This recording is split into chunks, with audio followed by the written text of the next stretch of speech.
तो पिछले एपिसोड में हमने देखा था इची और फैन का उस सेक्ट में रजिस्ट्रेशन हो गया था और वो वहाँ के डिसाइपल बन गए थे। अगले दिन मास्टर लू ने एक टेस्ट लिया था जिसमें कि सबको कल्टीवेशन के बारे में बताना था। तो सभी बच्चे इची से कल्टीवेशन के बारे में पूछने लगते हैं और अपने एग्जाम को उसके थ्रू देने की कोशिश कर रहे होते हैं। तो जिन लोगों ने पिछला पार्ट नहीं देखा वो जाकर देख लीजिए और इसके बाकी के पार्ट्स भी, ताकि आपको इस एनिमे की स्टोरी लाइन अच्छे से समझ आ सके। और गाइस मैं माफी मांगना चाहूंगा क्योंकि वीडियो मुझे ट्रिम करनी पड़ी क्योंकि मुझे थोड़ा कॉपीराइट इशू आ गया था, तो थोड़ा मैनेज कर लेना। अब आगे अभी चीज सभी डिसाइबल को पता ही रहा होता है कि उनके एग्जाम में क्या क्या दिक्कतें हैं। तभी वहाँ मिस्टर सू नाम का वो बंदा आता है और इची से अपनी तारीफ करते हुए कहने लगता है, मैंने आज तक किसी से भी दोस्ती नहीं की है, पर लेकिन मुझे तुम दोस्ती के काबिल लगते हो, इसलिए मैं तुमसे दोस्ती करना चाहता हूँ। तो क्या तुम इस बारे में क्या कहना चाहते हो? जिस पर इची उसको मना करते हुए कहता है कि मैं अपने मास्टर फैन के बिना तुमसे दोस्ती नहीं कर सकता।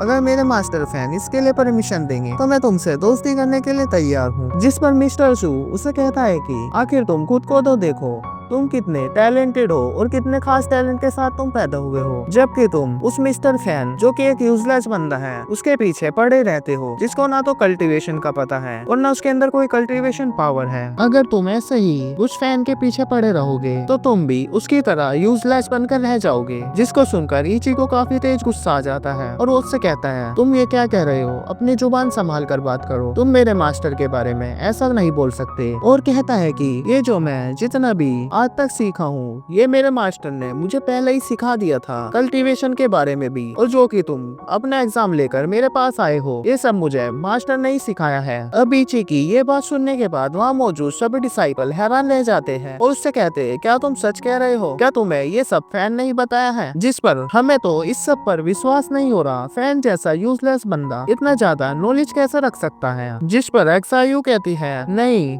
मुझे भी यकीन है फैन के बारे में, क्योंकि फैन काफी ज्यादा टैलेंटेड है और उसको देखकर ही लगता है वो काफी पावरफुल होगा और काफी ज्यादा नॉलेजेबल भी होगा। वो सभी लोग आपस में बातें कर ही रहे होते हैं कि तभी वहाँ फैन आ जाता है और इची से कहता है कि इची अभी के अभी मेरे साथ घर चलो, क्योंकि हमारे घर का स्टोव खराब हो गया है जिस वजह से मैं खाना गर्म नहीं कर पा रहा हूँ, तो तुम्हें अभी के अभी मेरे साथ चलना होगा। जिसको सुनकर इची फैन की तरफ भागते हुए कहता है, हाँ हाँ मास्टर मैं आ रहा हूँ। जिस पर वो जू नाम का बंदा काफी ज्यादा चिढ़ जाता है और फैन की बुराई करते कहने लगता है, अपने आप को देखो तुम कितनी ज्यादा आलसी हो, तुम ना तो कल्टीवेशन करते हो और ना ही तुम्हें कुछ पता है, जबकि दूसरी तरफ तुम इची को देखो वो कितना ज्यादा टैलेंटेड है। आखिर तुम्हारी हिम्मत कैसे हुई इतनी ज्यादा टैलेंटेड बंदे को अपना नौकर बनाने की? जिस पर इची को काफी गुस्सा आ जाता है और वो उससे कहता है, तुम मेरे मास्टर के बारे में ऐसा नहीं बोलो, अगर तुम ऐसा बोलोगे तो मैं तुम्हें छोड़ूंगा नहीं। पर मिस्टर जू यहाँ नहीं रुकता और वो कहता है कि फैन अगर तुम्हें लगता है कि तुम कल्टीवेशन में माहिर हो और तुम्हें लगता है कि तुम सब कर सकते हो, और कहता है अगर तुम नहीं इची को इतना सब सिखाया है तो मैं तुम्हें चैलेंज करता हूँ, यहाँ पर मौजूद हर डिसाइबल के एग्जाम को चेक करके बताओ क्या वो सही है। जिस पर इची भी फैन से कहने लगता है, मास्टर आपको इस चैलेंज को एक्सेप्ट कर लेना चाहिए क्योंकि ये सब आपका काफी ज्यादा मजाक उड़ा रहे थे, क्या आप ये सब करेंगे ना? क्योंकि इन सब का आपका मजाक उड़ाना मुझे बिल्कुल भी अच्छा नहीं लगा। तो मास्टर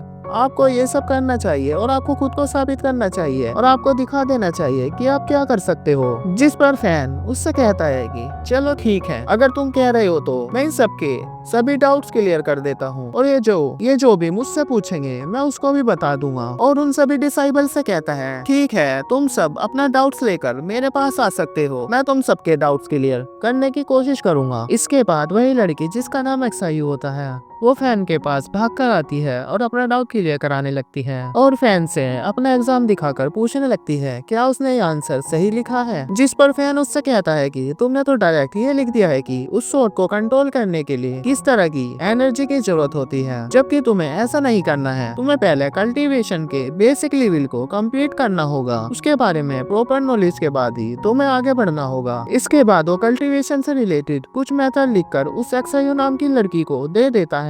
अब उसको ये सब करता देखो मिस्टर जू नाम का बंदा भी देख रहा होता है, जो कि उसको ऐसा करता देख अपने मन में सोचता है, जरूर फैन ने घर जाकर कल्टीवेशन से रिलेटेड 2-4 किताबें पढ़ दी होगी बस उन्हीं को लेकर। ये इतना ज्यादा अपना स्टाइल यहाँ झाड़ रहा है। मैं भी देखता हूँ आगे ये कितने और बंदों का जवाब दे पाता है। जिसके बाद फैन के पास एक और बंदा आता है जो कि थर्मा बॉडी के बारे में फैन से जानना चाहता था, जिस पर फैन उसको जवाब देता है ये थर्मा बॉडी के बारे में अगर तुम्हें जानना है तो थर्मा बॉडी। जिस पर फैन उसे बताता है कि थर्मा बॉडी बनाने के लिए तुम्हारे मन पर पूरी तरह कंट्रोल होना चाहिए और तुम्हारा मन शांत होना चाहिए। इसके अलावा तुम्हें स्वर्ग और धरती की भी अच्छी नॉलेज होनी चाहिए, तब जाकर तुम थर्मा बॉडी बना सकते हो। इसके बाद तो सभी डिसाइबल भाग भाग कर फैन के पास आने लगे थे और फैन को मास्टर बोलने लगे थे कि मास्टर हमारा ये डाउट क्लियर कर दो, मास्टर हमारा ये डाउट क्लियर कर दो। अब फैन भी सबके डाउट एक के बाद एक क्लियर करता जा रहा था, जिस पर मिस्टर जू का भी दिमाग चकरा जाता है और उसके पसीने छूटने लगते हैं। इसके बाद वो एक बंदे का टेस्ट पेपर छीन लेता है और देखने लगता है कि फैन ने आखिर उसका आंसर क्या लिखा है। और फैन का आंसर देखने के बाद उसकी भी आंखें खुली की खुली रह जाती है और अपने मन में सोचने लगता है इतना परफेक्ट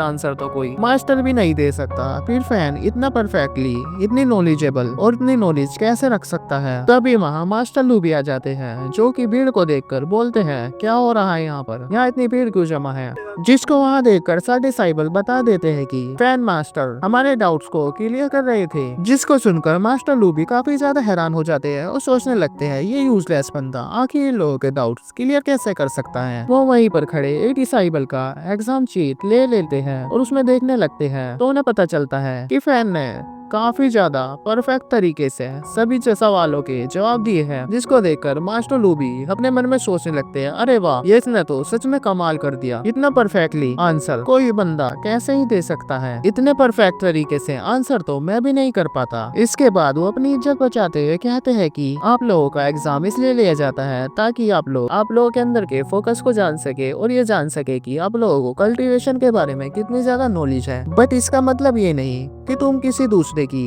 हेल्प लो। जिस पर फैन उनकी बात का जवाब देते हुए कहता है कि यह बिल्कुल घटिया तरीका है, क्योंकि अगर किसी को कल्टीवेशन की बेसिक नॉलेज होगी ही नहीं तो वो क्या ही आंसर देगा। अब फैन की बात सुनने के बाद मास्टर लू को भी काफी ज्यादा गुस्सा आ जाता है। और गाइस इसी के साथ हमारा आज का एपिसोड समाप्त हो जाता है। मिलते हैं किसी नेक्स्ट एपिसोड में, तब तक के लिए bye and take care. Thanks for watching.